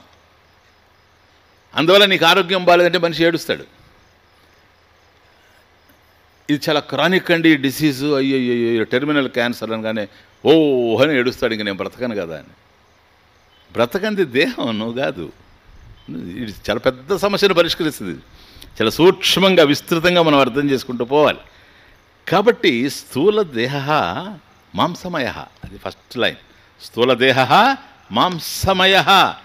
దేహ స్థూల మాంసమయ మాంస వికార అంటే మాంస అస్థి రక్తాది ప్రధాన దేహ. అది విషయం. ఆత్మన స్థూలోపాధి. ఈ ఆత్మకు స్థూలమైనటువంటి ఉపాధి, మొదట బంధం ఇక్కడ ఏర్పడిపోయింది. ఇది అన్నమయం అంటే అన్న వికారం.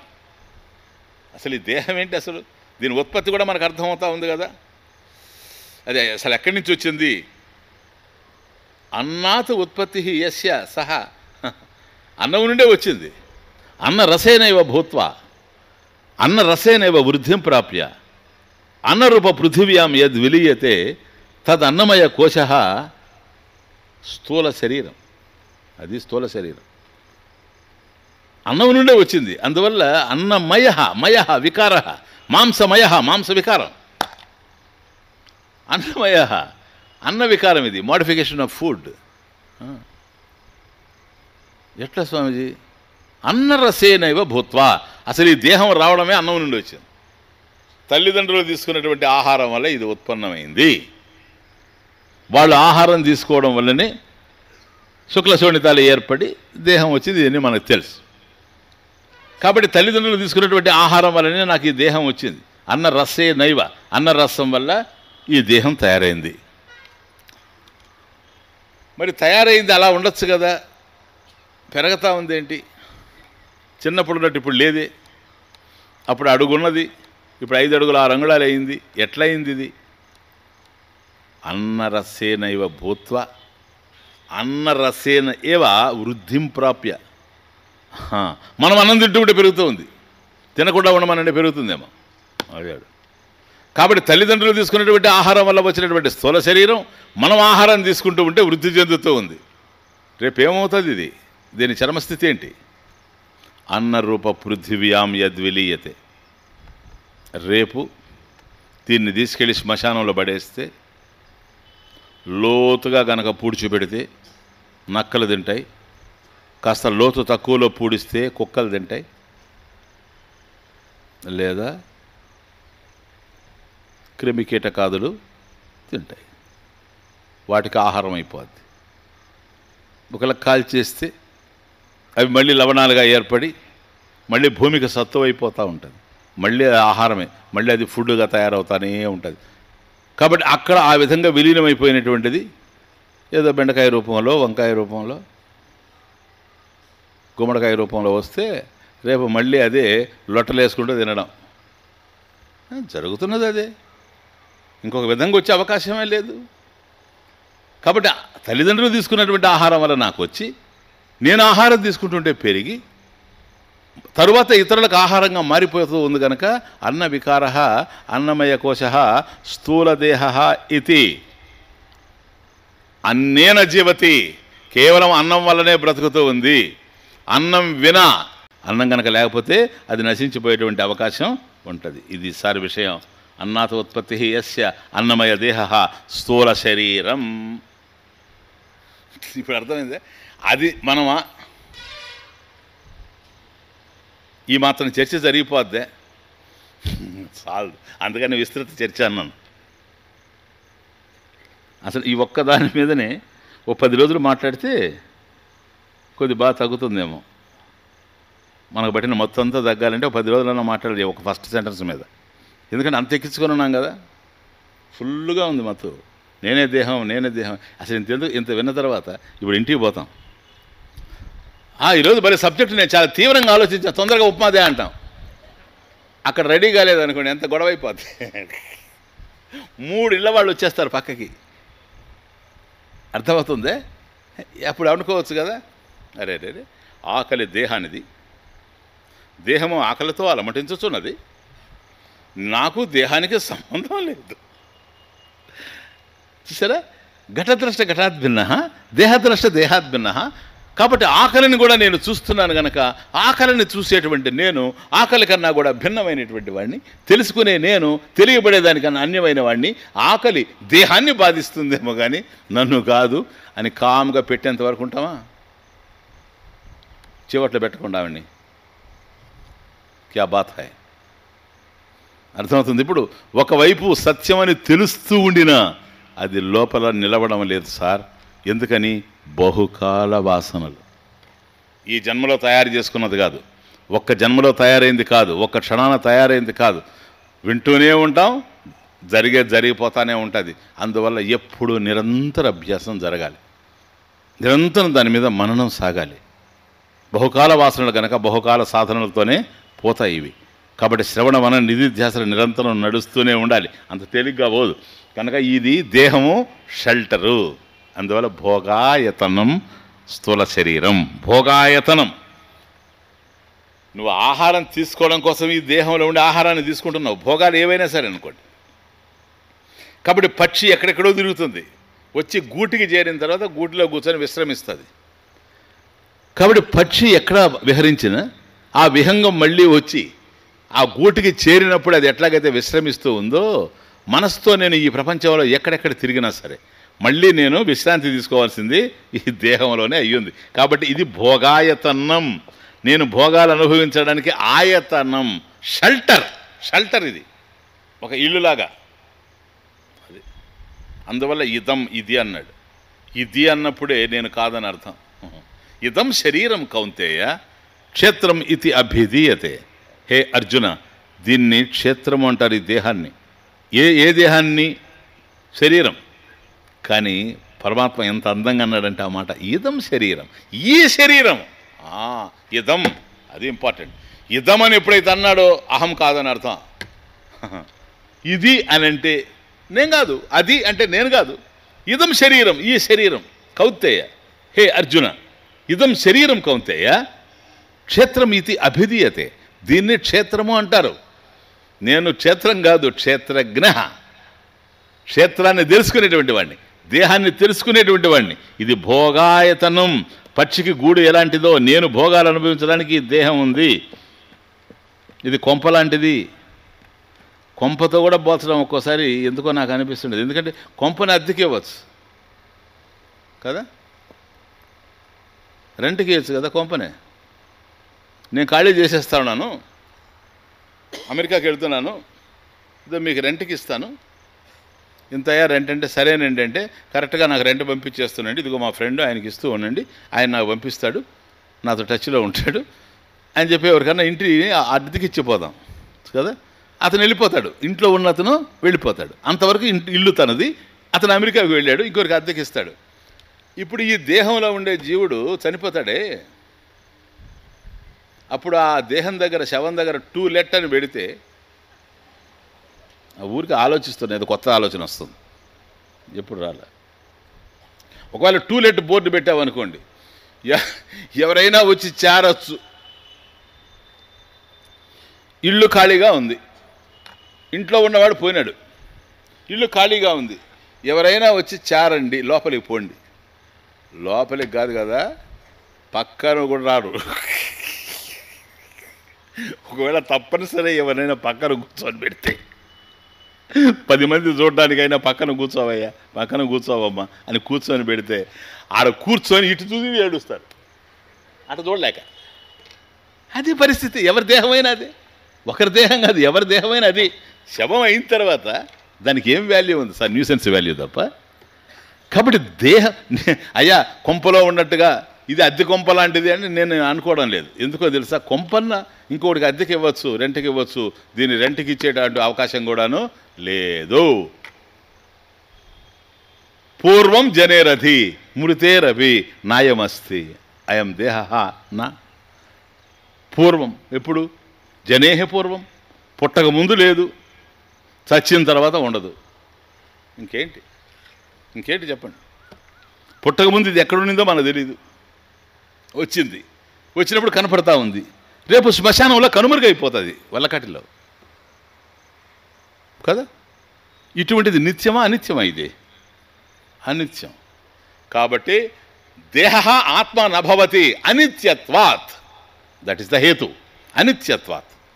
ఇది నిత్యం కాదు గనక, అనిత్యం గనక. ఆత్మ నిత్యం, దేహం అనిత్యం. ఇది లేకుండా వచ్చింది, లేకుండా పోతుంది ఒకరోజు. కాబట్టి అనిత్యత్వాత్. కాబట్టి ఆత్మ నభవతి దేహ. కాబట్టి ఈ దేహం నేను అయ్యేందుకు అవకాశం లేదు, దేహం ఆత్మ కాదు. ఇంకా అనిత్యత్వాత్ ఇంకేమైనా ఉన్నాయా? అశుద్ధత్వాత్. ఆత్మ శుద్ధం, నిత్య శుద్ధం, శుద్ధాత్మ, పరిశుద్ధాత్మ. కానీ శుద్ధాత్మ దానిలేండి, పరితహ అవసరం లేదు. I think you have understood. శుద్ధ అంటే చాలు. శుద్ధాత్మ, నిత్య, బుద్ధ, శుద్ధ, ముక్త. ఓకే, ఇవి మన పదాలు. బాగుంది. శుద్ధాత్మ, దేహం శుద్ధాత్మ. చెప్పండి, శుద్ధి చేసుకోవాల్సిన ఆత్మ. ఇప్పుడు ఉదయం ఎంత కర్మబడి వచ్చాం ఇక్కడికి, తప్పిందే. రాత్రి పడుకొని లేచిన తర్వాత ఉదయం ఎంత యజ్ఞం, అంత జరిగితే ఇక్కడికి వచ్చి కూర్చొని చెబుతున్నాం, వింటున్నాం కదా. తలస్నానం చేయడం ఎందుకు? మురికి జారుతుంది కనుక. మురికి ఎందుకు చేస్తుంది? కేశములు ఉన్నాయి కనుక. బాల్డ్ హెడ్ అనుకోండి, వడచెంబులాగా, నో ప్రాబ్లం, నో షాంపూ. ప్రతిదానికి ఒక అడ్వాంటేజ్ ఉంది. ఇప్పుడు నాకు బట్టతల అని చెప్పి బాధపడాల్సిన అవసరం లేదు. బట్టతల వాళ్ళు హ్యాపీగా ఉండొచ్చు. ఎందుకని? నీకు వెంట్రుకలు ఉన్నాయి కనుక నువ్వు షాంపూ అవసరం నీకు. నాకేముంది, షాంపూ లేదు, ఏం లేదు. నీళ్ళు అటు పోస్తే పోతాయి, నయాగర జలపాతం లాగా. అర్థమవుతుంది? అడ్వాంటేజ్. బాల్డ్ హెడ్ వాళ్ళకి ఇది ఒక అడ్వాంటేజ్. చెప్పండి. కనుక షాంపూ వేసి ఎందుకు రుద్దాల్సి వస్తుంది? సోప్ వేసి ఎందుకు రుద్దాల్సి వస్తుంది? మలినమవుతూ ఉంది కనుక, అశుద్ధమైపోతూ ఉంది కనుక. హెయిర్ ఉంది కనుక, అశుద్ధం కనుక, దేహం అశుద్ధంగా ఉంది కనుక. ఇటువంటి అశుద్ధమైనటువంటి దేహం శుద్ధాత్మ ఎట్లా కాగలదు? దేహ ఆత్మానభవతి అశుద్ధత్వాత్ హేతు అనిత్యత్వాత్. కాబట్టి నిత్యం కాదు కనుక నిత్యమైనటువంటి ఆత్మ దేహం అయ్యేందుకు అవకాశం లేదు. అశుద్ధం కనుక ఇది ఆత్మ దేహం అయ్యేందుకు అవకాశం లేదు. దేహం ఆత్మ కాదు. Please think. ఇకపోతే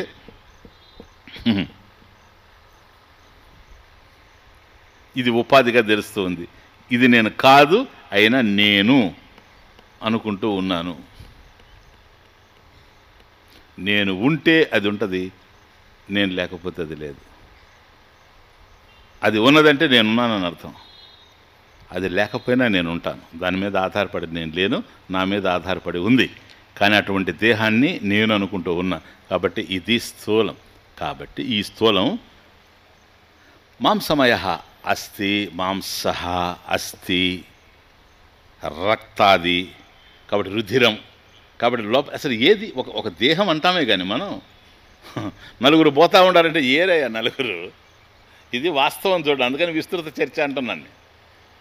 ఆడ ఎంతమంది పోతున్నారు చూడంటాడు, ముగ్గురు పోతున్నారు అంటాడు. అసలు ఒక్కడే లేడు, ముగ్గురు ఆడి నుంచి వచ్చారు. అది కూడా స్వామి, ముగ్గురు పోతాడు.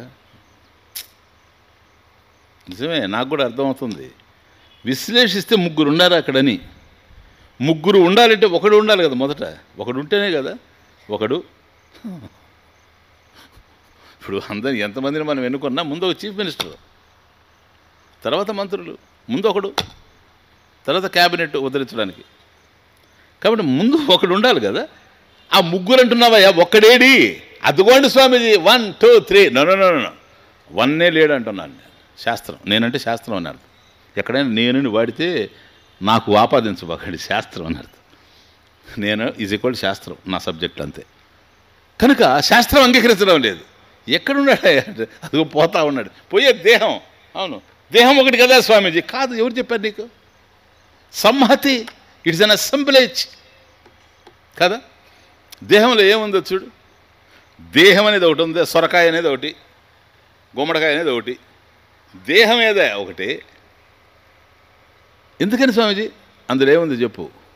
మాంస. పో, మాంసం ఉంది కదా. శల్య, ఎముక ఉంది కదా. రుధిరం, రక్తం ఉంది కదా. మజ్జ ఉంది కదా.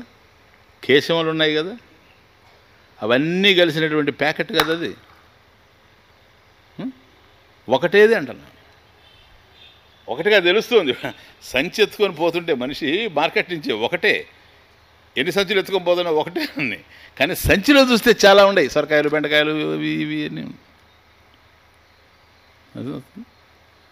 కనుక దేహాన్ని చూస్తే ఒకటిగా మనకు అనిపించిన దేహంలో ఇన్ని ఉన్నాయి. పోనీ అన్నీ ఒకటే అయితే కూడా మనకు బాధ లేదు. ఒకటే స్వీట్తో తయారైన 10 పదార్థాలు ఎత్తుకొని పోతున్నాడు అనుకోండి, అవి ఒకటే. ఇప్పుడు 100 కుండలు ఉన్నాయి అనుకోండి, అవి 100 కాదని చెప్పినా కూడా సరే ఒకటేనంటే ఒప్పుకోవచ్చు మనం. ఎందుకని? మృతికేత్యవ సత్యం, ఆడ ఉండేటువంటిది మట్టే గనక, ప్రతి కుండలో మట్టే ఉంది గనక. కానీ ఇది అట్లా కాదు. ఎందుకని? ఎముక రక్తం కాదు, రక్తము చర్మం కాదు, త్వక్, ఎపిడెర్మిస్ కాదు సార్, మజ్జ శల్యము కాదు, శల్యము కేశము కాదు. చూడండి ఎట్లా ఉంది వ్యవహారం. కేశములు చర్మం కాదు, ఇవన్నీ కలిసి ఉన్నాయి. ఒకటి ఏది? ఒకటేది? నైకహ న ఏకహ. ఒకటి లేనే లేదు. సంహతి, విచిత్రం దేహం. బాగా చూస్తే ఇప్పుడు సైకిల్లో ఎన్నో ఉంటాయి పార్ట్స్, అవన్నీ కలిపి సైకిల్. అంతేగాని సైకిల్ అనేది ఒకటి లేదు, కారు అనేది ఒకటి లేదు. కారులో అనేకం కలిసి ఉన్నాయి. కాబట్టి అందులో స్టీల్ ఉంది, రబ్బర్ ఉంది, స్పాంజ్ ఉంది, రకరకాల ప్లాస్టిక్ ఉంది, క్లాత్ ఉంది, మిర్రర్ ఉంది. ఇవన్నీ కలిస్తే కారు అయింది. ఏ ఒక్కటి తీసి మనం పెట్టినా ఇది కారు అంటే కాదంటాం. అవన్నీ కలిస్తేనే కారు. అందులో ఒకటి మరొకటి కాదు. కాబట్టి నైకహ నా ఏకహ. దేహం కూడా నువ్వు శరీరం ఒక్కటిగా తెలిసి రావడం లేదు. అదే. కానీ దాంట్లో ఉండే నువ్వు మాత్రం ఒక్కడివి. అందుకని అన్నీ తెలుస్తూ ఉన్నాయి. చెవి విషయం కాలుకు తెలియదు, కాలు విషయం కన్నుకు తెలియదు, కన్ను విషయం ముక్కుకు తెలియదు. నీకు మాత్రం అన్నీ తెలుసు. ఎందుకంటే యు ఆర్ వన్, ఏకహ. నువ్వే ఏకం, అది కాదు, దేహం కాదు. కనుక ఈ విధంగా మార్పు చెందేటువంటి దేహం, అన్నమయమైనటువంటి దేహం, అన్న వికారమైనటువంటి దేహం నిరంతరం మార్పు చెందుతూ ఉంది. దాన్ని తెలుసుకునేటువంటి నీవు మార్పు లేనిటువంటి వాడివై ఉన్నావు. దాస్ కాబట్టి దేహ ఆత్మ నభవతి. ఫినిష్. ఇది ఉపాధిగా మనకు కనపడతా ఉంది. నేను దేహం అనుకుంటున్నావు, నువ్వు దేహం కాదు. ఈ దశలో తెలుసుకో. ఇంకా రెండవ ఉపాధి సూక్ష్మోపాధి. ఇది స్థూలం, గ్రాస్గా తెలుస్తుంది. రెండవది సూక్ష్మం, సటిల్. ఏదైనా ఒకటి స్థూలంగా మనకు కనిపించింది అంటే దాని వెనక సూక్ష్మం ఉండి తీరాలి. అది ప్రక్రియ. సూక్ష్మం ఒక పద్ధతి ప్రకారం స్థూలం అవుతుంది ఇప్పుడు. కనుక స్థూలం ఏదైనా ఉంది అంటే ఆ తర్వాత సూక్ష్మం ఉంది అని అర్థం. కాబట్టి ఈ దేహం ఉంది. దేహం జడం. దేహం తనంతట తాను నడిచిపోదు కదా, ఎప్పుడు నడిచిపోదు. దాన్ని నడిపేది వేరే ఉంటుంది. బస్సు తనంతట తను పోదు, డ్రైవర్ నడపాలా. డ్రైవర్ నడపాలంటే కూడాను పెట్రోల్లో డీజిల్లో ఉండాలా. ఊరికే డ్రైవర్ ఎక్కి కూర్చుంటే పోదు. మనసు దేహాన్ని నడపచ్చు, కానీ లోపల ప్రాణం ఉండాలా. ప్రాణం ఉంటేనే దేహం ఉంటుంది. ప్రాణం లేకపోతే దేహం ఉండేందుకు అవకాశం లేదు. ప్రాణం అనేటువంటిది సూక్ష్మ శరీరానికి సంబంధించింది, ఈ స్థూలానికి కాదు. అందువల్ల ప్రాణం పోయిందంటే ఈ స్థూలం శవం అయిపోతూ ఉంది. ఆ ప్రాణం ఉన్నప్పుడు ఇది నడుస్తూ ఉంది. ప్రాణం లేకపోయినా కూడా ఇది నడిచేటట్లయితే మనం శ్మశానంలో దించి కట్లు దిగాని పరిగెత్తుకుంటూ వెళ్ళిపోతాడు వాడు. కానీ తగలబెడుతున్నా కూడా అన్నించి కదలడం లేదంటే కారణం ఒకటే, ప్రాణం పోయింది. దేహం కదలలేదు. కాబట్టి దేహాన్ని కదిలించింది ప్రాణం. ప్రాణశక్తి లోపలుంటేనే దేహం చెలించడం జరుగుతూ ఉంది. ఆ ప్రాణశక్తి దేనికి సంబంధించింది? సూక్ష్మ శరీరానికి సంబంధించింది. కనుక నెక్స్ట్ సూక్ష్మ స్యాత్ వాసనామయ. ఇది కేవలం సంస్కారం, వాసనామయం. స్థూలమేమో మాంసమయం, ఇది వాసనామయం. ప్లీజ్, అంత థాట్ ఫామ్లోనే తెలుస్తుంది అన్నీ. వాసనామయ ఏంటండి ఆ సూక్ష్మ శరీరం? Third line, fourth line. జ్ఞాన కర్మేంద్రియై స అర్థం ధీ ప్రాణౌ తత్ శరీరగౌ సప్తదశ కళాభి. ఈ సూక్ష్మ శరీరంలో దేహం కేవలం మాంసమయం అన్నాం, దాన్ని అర్థం చేసుకున్నాం, అయిపోయింది. సూక్ష్మ శరీరం దగ్గరకు వచ్చేటప్పటికి ఈ దేహం నడవడానికి ఆధారమైనటువంటి సటిల్ బాడీ సూక్ష్మ శరీరం ఏదైతే ఉందో అది 17 లక్షణాలతో తెలుస్తుంది. ఇక్కడ 16 చెప్తున్నాడు, వాస్తవంగా 17. ఎందుకంటే బుద్ధి అని ఎప్పుడైతే అన్నాడో అది మనసుకు ఉపలక్షణం కనుక మనసును కూడా కలుపుకోవాలి. ఆలోచించేది మనసు, నిశ్చయించేది బుద్ధి, ఆ రెండు ఒకటే. ఎందుకంటే అంతఃకరణ చతుష్టయంలోకి వస్తుంది, తర్వాత చెప్తాను. ప్లీజ్, స్థూలం ఉంటే సూక్ష్మం ఉండి తీరాలి కనుక ఈ సూక్ష్మం వాసనామయ స్యాత్. ఇది వాసనామయము. ఇది స్థూలం అంటే మాంసమయం కాదు, ఇది వాసనామయము. కాబట్టి ప్రాణం వల్ల ఉంటుంది, ప్రాణం పోతే పోతుంది. ప్రాణం ఉన్నప్పుడు ఉంది కనుక లోపల మనసు ఉంది కాదు, మనసు ఆలోచన చేస్తుంది. కాబట్టి ఆ ప్రాణం వల్ల కర్మేంద్రియాలు పనిచేస్తూ ఉన్నాయి, జ్ఞానేంద్రియాలు పనిచేస్తూ ఉన్నాయి. ప్రాణం లేకపోతే పనిచేయవు. శవానికి కళ్ళు ఉంటాయి కానీ చూడలేవు, శవానికి చెవులు ఉంటాయి కానీ వినలేదు. కానీ మనం మాత్రం వినగలుగుతున్నాం, ఎందుకంటే ప్రాణం ఉంది కనుక. దేర్ ఫోర్ జ్ఞాన కర్మేంద్రియై స అర్థం. వాటితో కలిపి జ్ఞానేంద్రియాలు 5, కర్మేంద్రియాలు 5. విషయాల్ని గ్రహించేటువంటివి జ్ఞానేంద్రియాలు. రూపాలని కళ్ళు గ్రహిస్తాయి, శబ్దాలని చెవులు గ్రహిస్తాయి, వాసనల్ని ముక్కు గ్రహిస్తుంది, ఘ్రాణం, రుచుల్ని నాలుగు గ్రహిస్తుంది, స్పర్శల్ని చర్మం గ్రహిస్తుంది. కాబట్టి ఈ 5 ఏవైతే ఉన్నాయో శ్రోత్రాది ఇంద్రియాలు, ఇవి శబ్దాది విషయాల్ని తెలుసుకుంటూ ఉన్నాయి. కాబట్టి ప్రపంచానికి సంబంధించిన విషయం మనకు ఇది ఉన్నదని ఇది లేదని తెలుస్తూ ఉందంటే జ్ఞానేంద్రియాలు ప్రధానంగా ఉన్నాయి. వీటి ద్వారానే మనకు జ్ఞానం కలుగుతూ ఉంది కనుక జ్ఞానేంద్రియాలు. ఆ తరువాత ఏం లేదు నాయన, అది ఫలానా సినిమా అని వాల్ పోస్టర్ చూడగానే జ్ఞానం కలుగుతుంది. ఆ వాల్ పోస్టర్ చూడడం కళ్ళలో పడింది, అది రూపం ఏర్పడింది, ఆ జ్ఞానం కలిగింది.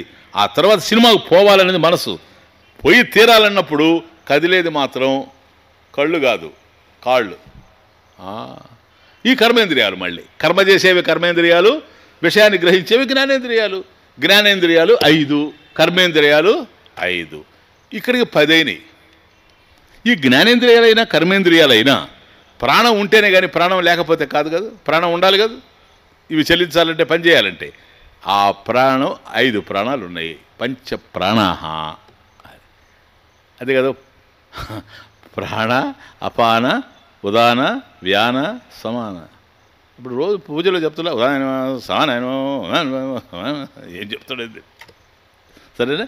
ఆ ఉదానం ఏంటో సమానం ఏంటో అంటే ఒకే ప్రాణం 5 పనులు చేస్తూ పోతూ ఉంది. ఒకటి డైజెషన్కి ఉపయోగపడతా ఉంది. తుమ్ము వచ్చిందంటే, దగ్గు వచ్చిందంటే, ప్రాణం పోయిందంటే దానికి ఒక ప్రాణం ఉపయోగపడతా ఉంది.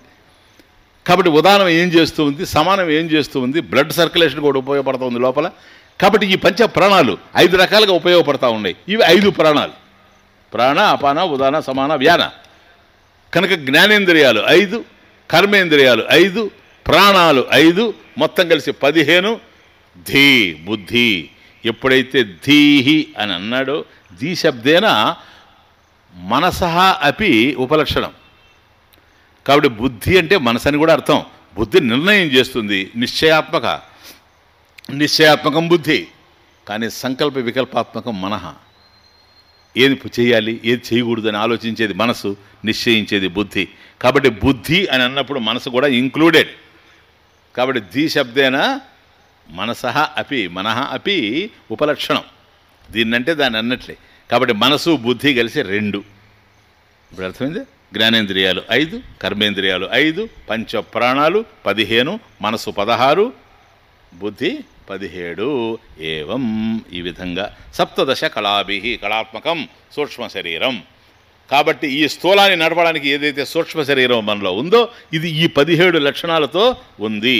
ఇది ఆత్మనః ద్వితీయ ఉపాధి ఇత్యర్థః. ద్వితీయోపాధి ఇత్యర్థః. కాబట్టి ఆత్మకి ఇది రెండవ ఉపాధి. అందువల్ల ఒకప్పుడు నేను దేహం అంటాడు, ఒకప్పుడు నేను మనసు అంటాడు. ఇప్పుడు ఉబ్బసం రోగి చూడండి, నేను అల్లాడిపోతున్నాను అంటాడు. ఎందుకంటే డిసెంబరు నవంబర్ ఆ ప్రాంతాల పాపం ఉబ్బసం ఉండి ఆస్తమా ఉండేటువంటి వాళ్ళు గాలి పీల్చుకోలేకపోతున్నా నేను అంటాడు. ఏమయ్యా నేను అల్లాడిపోతున్నా. ప్రాణం అల్లాడుతుంది సార్, అల్లాడేది ప్రాణం. తాను ప్రాణం అనుకొని నేను అల్లాడుతున్నాను అంటాడు. చూచారా? అట్లా దేహంతో ఇంద్రియాలు సర్దాయి. నేను గుడ్డివాడిని అంటాను. ఎవరు చెప్పారు? నీ కళ్ళకు గుడ్డితనం ఉంది, నువ్వు గుడ్డివాడివి కాదు. నీకు కళ్ళకు గుడ్డితనం ఉంది అనేది కూడా నువ్వు చూస్తున్నావు కదా. నీ చూపు వేరే, అలుప్త దృక్, నీది మూతపడదు కన్ను. నువ్వు ఆత్మవే, నీకు అన్నీ తెలుస్తూ ఉన్నాయి. కాబట్టి కంటికి చూపు లేదు అనేది కూడా నీకు తెలుస్తుంది. చూపు ఉంటే ఉందని నీకు తెలుస్తుంది. అది ఉంది అంటే నువ్వు ఉన్నావు, అది లేదు అంటే నువ్వు ఉన్నావు. ఉన్నదానికి సంబంధించిన జ్ఞానం, లేని దానికి లేదు అనేటువంటి జ్ఞానం నీకే కలుగుతూ ఉంది. ఇట్లా తెలుస్తుంది సమస్తం. ఇది జ్ఞాన విషయం అన్నది నేను. ప్లీజ్. కాబట్టి ఈ 17 కలిసి ఏవం ఈ విధంగా 17 కళాత్మకం ఆత్మనః ద్వితీయోపాధి స్యాత్ ఇత్యర్థః. కాబట్టి ఆత్మకి ఇది ద్వితీయమైనటువంటి ఉపాధి. ఇది వాసనా ప్రధాన సూక్ష్మదేహ. ఇప్పుడు జాగ్రత్త ప్రపంచాన్ని తెలుసుకోవాలంటే దేహము, స్థూల దేహము, సూక్ష్మదేహం ఉంది. స్వప్న ప్రపంచాన్ని ఇప్పుడు నిద్రపోయిన తర్వాత కల వస్తుంది. ఇప్పుడు గుంటూరులో తిరుగుతున్నాం. నిద్రలో స్వప్నం వస్తే, కల వస్తే గుడివాడలో తిరుగుతాం. గుంటూరు నుంచి గుడివాడ పోయింది ఎవరో. ఆ గుడివాడలో తిరిగేటువంటి వాడికి రోడ్లు అన్నీ కనపడతా ఉంటాయి. ఇక్కడ మాత్రం కళ్ళు నిద్రపోతూ ఉన్నాయి. ఈ కళ్ళతో కాదు వాడు చూసేది, ఆ కళ్ళు వేరే. ఈ చెవులతో కాదు వినేది, ఆ శబ్దం వేరే. అక్కడ వాడికి ఏ వెలుతురుందో కూడా అర్థం కాదు మనకు. అది వాసనామయం. కేవలం వాడు సంకల్పం చేత తయారు చేసుకున్న ప్రపంచం. అది మన తర్వాత చూద్దాం. అందువల్ల అది కూడా ఒక ఉపాధి. ఇదంతా కూడాను సూక్ష్మ ఉపాధి. స్థూలానికి సింపుల్గా ఒక మాట చెప్పి కంక్లూడ్ చేస్తున్నా. స్థూలానికి సూక్ష్మం టచ్ చేయి ఉంటేనే జాగ్రత్త అవస్థ అయినా స్వప్నావస్థ అయినా నడుస్తుంది. ఈ ప్రపంచాన్ని నువ్వు తెలుసుకున్నావు అంటే కేవలం స్థూలం ఉంటే ఉపయోగం లేదు, సూక్ష్మం ఉంటే కూడా ఉపయోగం లేదు. సూక్ష్మము స్థూలము కలిసి ఉండాలి. ప్లీజ్, కలిసి ఉండాలి. అప్పుడే మన వ్యవహారాలన్నీ నడుస్తాయి. లోక వ్యాపారాలన్నీ అట్లాగే నడుస్తాయి. ఒకవేళ ఈ రెండు కనుక విడిపోయినాయి అనుకోండి ఎక్కడన్నా, దాని పేరేంటో తెలుసా? మరణం. చావు అంటే అది. చావు అంటే ఏదో చెప్తారు. చావు అంటే జీవుడట ఇట్లా వచ్చి ముక్కులో నుంచి ఇటు పోతాను, చెవులో నుంచి ఇటు పోతాడు. పోతే నువ్వు పట్టుకొని లోపల వేయకూడదా? ఎందుకంటే ఇవన్నీ మనకు అర్థం కాకుండా కన్ఫ్యూషన్. ఇవన్నీ చిన్నప్పటి నుంచి పడ్డాం కనుక చెప్తున్నాను నేను. మరణం అంటే ఏదో కాదు సార్, స్థూల శరీరానికి సూక్ష్మ శరీరం డిటాచ్ అయిపోవడం. స్థూలం ఇక్కడే పడి ఉంటుంది, మనం తగలబెట్టేస్తాము, అది పిడికిడి బూడిదిగా మారిపోద్ది. ఈ సూక్ష్మం ఏదైతే ఉందో ఇంకొక స్థూల శరీరాన్ని ధరిస్తుంది, అది ఇంకొక జన్మ కంటిన్యూ అయిపోతూ ఉంటుంది. తర్వాత చెప్తాను అవన్నీ కూడా. కనుక ఆ సూక్ష్మ శరీరము నేను కాదు, ఈ స్థూలము నేను కాదు, కానీ నేను కానిది నేను అనుకుంటున్నాను కనుక ఆ బాధలన్నీ నాకు తగులుకుంటూ ఉన్నాయి. కాబట్టి ఇప్పుడు 2 ఉపాధులు చూచాము. మొదటిది స్థూలోపాధి దేహము, రెండవది సూక్ష్మోపాధి. దాంట్లో 17 ఉన్నాయి. 5 జ్ఞానేంద్రియాలు, 5 కర్మేంద్రియాలు, 5 పురాణాలు, మనస్సు, బుద్ధి. 17 కళాత్మకం సూక్ష్మ శరీరం ఇది. ఈ 2 నువ్వు కావు, నువ్వు ఉండడం వల్లనే ఆ 2 నడుస్తూ ఉన్నాయి. కానీ అవి నేను అనుకుంటున్నావు, అందువల్ల అవి నీకు ఉపాధులుగా మారాయి. ఇప్పుడు నీవు కానివి నీవు అనుకుంటూ ఉన్నావు కనుక నీవేమిటో తెలుసుకోవాలంటే మొదట నువ్వు కానివి ఏంటో తెలుసుకోవాలి. కనుక నువ్వు కానిది స్థూల శరీరం, నువ్వు కానిది సూక్ష్మ శరీరం. ఇంకా దీన్ని నేను ఎక్స్ప్లెయిన్ చేస్తాను. ఇంకా 3వ శరీరం కారణ శరీరం. తృతీయోపాధి ఆహా కారణం ఇది. ప్లీజ్ జస్ట్ శ్లోకం చెప్పు. అజ్ఞానం కారణం సాక్షి బోధస్తేషాం విభాసకః బోధాభాసో బుద్ధిగతః కర్తా స్యాత్ పుణ్యపాపయోః. ఇక్కడ కర్త వస్తూ ఉన్నాడు, అహం కర్త, నేను అని. ఇది మూడవ ఉపాధి, ఇది కారణ శరీరం. ఈ రెండు మొదట మనం స్థూలోపాధిని చూచాం, దేహం. సూక్ష్మోపాధిని చూచాం, వాసనామయమైనటువంటిది, మనసుకు సంబంధించినటువంటిది. ఈ రెండు ఉపాధులే కానీ అవి మనం కాదు, కానీ మనం అనుకుంటూ ఉన్నాం. మూడవ ఉపాధి కారణ శరీరం, అది రేపు స్టార్ట్ చేస్తాం. ఈ మూడు ఉపాధులను ఇంత విశ్లేషణాత్మకంగా తెలుసుకోవడం ఎందుకంటే వాటి వల్ల మనం ఏదో పొందాలని కాదు, అవి నేను కాదు అని తెలుసుకోవడానికి. ఎందుకు తెలుసుకోవాల్సి వచ్చింది స్వామీజీ? మనం కాని వాటిని మనం ఎందుకు తెలుసుకోవడం? అయ్యే మనం అనుకుంటున్నాం కనుక. సింపుల్. Thank you. ఓం పూర్ణమదః పూర్ణమిదం పూర్ణాత్ పూర్ణముదచ్యతే పూర్ణస్య పూర్ణమాదాయ పూర్ణమేవావశిష్యతే.